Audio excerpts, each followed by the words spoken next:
এই মুহূর্তে যারা ভিডিওটি দেখছেন তাদেরকে আন্তরিক শুভেচ্ছা ও অভিনন্দন জানিয়ে আজকের ভিডিওটি শুরু করছি।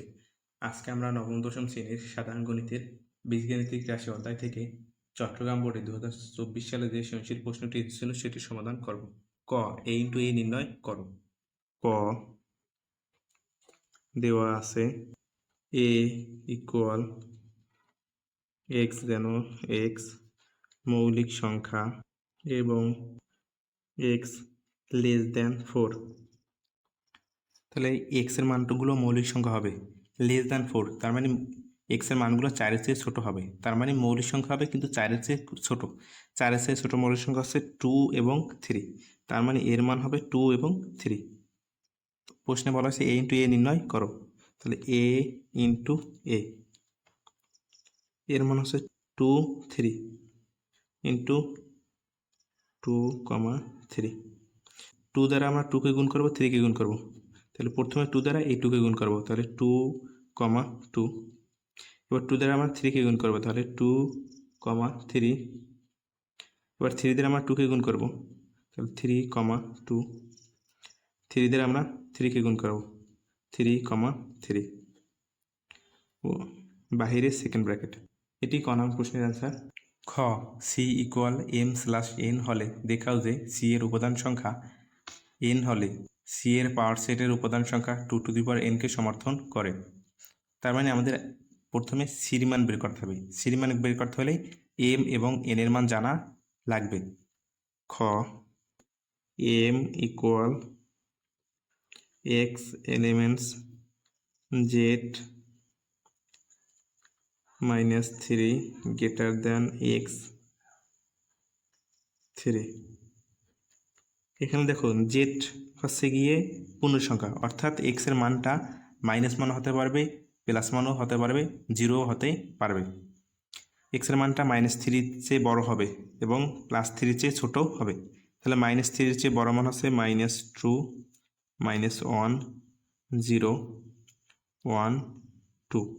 +3-র চেয়ে ছোট মান হচ্ছে 2 আর -3-র চেয়ে বড় মান হচ্ছে -2। এর ভিতরের মধ্যবর্তী মানগুলো হচ্ছে এম এর মান এবং এন এর মান দেওয়া ছিল x elements N x less than or equal 3। N হচ্ছে স্বাভাবিক সংখ্যা, তার এন যদি দেওয়া থাকে তার মানে সকল ধনাত্মক মান নিতে হবে। ইকুয়াল আছে এখানে, ইকুয়াল থাকার মানে এখানে মান 3 পর্যন্ত নিতে পারবো। এন হচ্ছে স্বাভাবিক সংখ্যা মানে সকল ধনাত্মক মান কত পর্যন্ত নিতে পারবো, এখানে 3 পর্যন্ত নিতে পারবো। তাই 3 পর্যন্ত ধনাত্মক মান হচ্ছে 1, 2, 3। C equal m/n। এম এর মান আমরা বের করেছি -2, -1, 0, 1, 2। এন এর মান আমরা বের করেছি 1, 2, 3। স্ল্যাশ থাকা মানে বিয়োগ, তার মানে এখানে বিয়োগ করতে হবে। বিয়োগ করার নিয়ম হচ্ছে দ্বিতীয় ব্র্যাকেটের ভিতরে বা দ্বিতীয় সেটের ভিতরে যে মানগুলো থাকবে প্রথম ব্র্যাকেটের থেকে ওই মানগুলো বাদ হবে, বাকি মানগুলো লিখে দিতে হবে। এখানে আছে 1, 2, 3, তাহলে এখান থেকে 1, 2, 3 তো এখানে নেই। এখানে যে মান আছে এখানে ওই মানগুলো যদি থাকে ওই মানগুলো বাদ হবে, তাহলে এখানে 1 আর 2 এই ব্র্যাকেটের ভিতরেও আছে, তাহলে এই ব্র্যাকেটের ভিতর থেকে 1 আর 2 বাদ হয়ে যাবে। তাহলে এখানে থাকবে -2, -1, 0। এটি হচ্ছে সি এর মান। সি এর উপাদান সংখ্যা n হলে সি সেটের পাওয়ার সেটের উপাদান সংখ্যা 2n কে সমর্থন করে কিনা। তাহলে আমাদের আগে পাওয়ার সেট বের করতে হবে, সি সেটের পাওয়ার সেট। তাহলে P of C, power set বের করা মানে সি সেট দ্বারা কতগুলো সেট তৈরি করা যায়। তাহলে আমরা -2 নিয়ে আমরা একটা সেট তৈরি করতে পারি, -1 নিয়ে আমরা একটা সেট তৈরি করতে পারি, 0 নিয়ে আমরা একটা সেট তৈরি করতে পারি।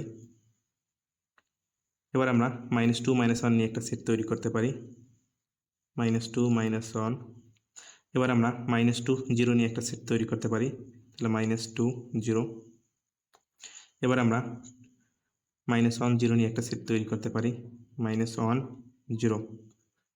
এবার আমরা 3টা নিয়ে একটা সেট তৈরি করতে পারি, -2, -1, 0 এবং আমরা একটা ফাঁকা সেট নিতে পারি। এবার আমরা উভয় সেটের বাইরে সেকেন্ড ব্র্যাকেট দিয়ে দিতে পারি। প্রশ্নে আমাদের বলা ছিল সি সেটের উপাদান সংখ্যা n, পেয়েছি 3টি, 1 2 3, অর্থাৎ 3টি উপাদান পেয়েছি। এবং প্রশ্নে বলা ছিল পি অফ সি সেটের উপাদান সংখ্যা 2n। তাহলে আমরা লিখি যে পি অফ সি সেটের উপাদান সংখ্যা আমরা যদি গণনা করি তাহলে পাবো 1 2 3 4 5 6 7 8, অর্থাৎ 8।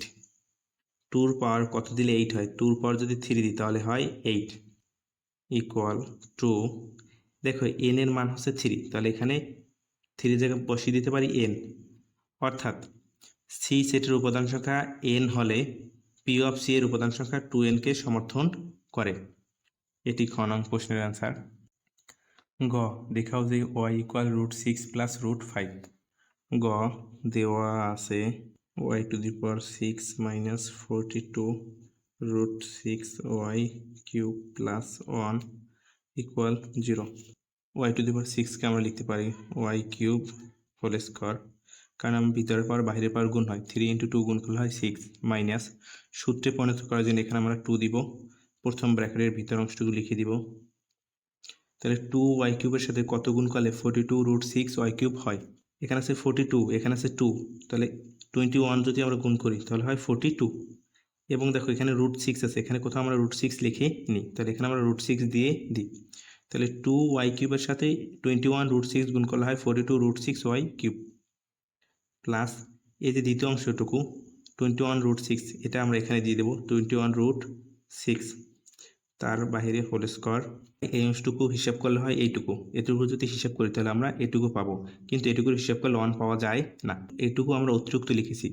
যেহেতু 21 √6 হোল স্কোয়ার আমরা অতিরিক্ত লিখেছি, তাহলে আমরা 21 √6 হোল স্কোয়ার বিয়োগ করে দিব, প্লাস 1টা আমরা এখানে লিখে দিব, ইকুয়াল 0। এখানে আমরা সূত্রে নেওয়ার জন্য 2 দিলাম, প্রথম ব্র্যাকেটের ভিতর অংশটুকু লিখে দিলাম।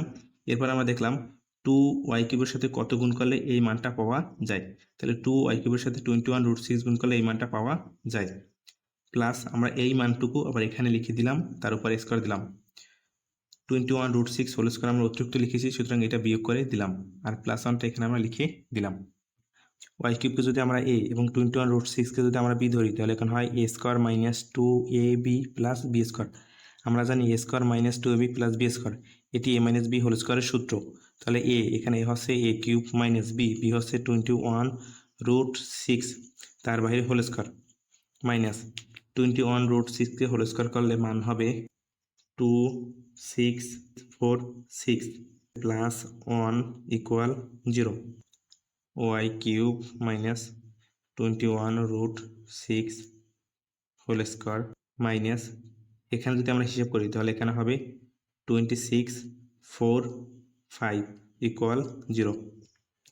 y³ - 21 √6 হোল স্কোয়ার 2645 অপর পাশে গিয়ে প্লাস 2645 হয়ে যাবে।